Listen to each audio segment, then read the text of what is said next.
Hello दोस्तों, नमस्कार। मैं हूं दीपक समौल और मेरे पास है 105 नोकिया का न्यू मॉडल है।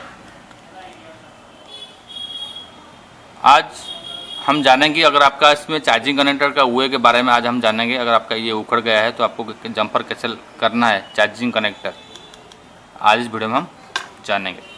तो चलिए मैं डायरेक्ट आपको इमेज दिखा दे रहा हूँ। देखिए, आप इसी हिसाब से जंपर लगा सकते हैं।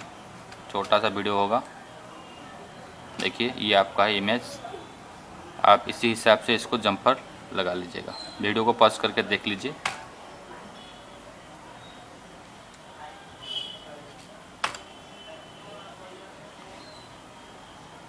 ठीक है, ओके दोस्तों,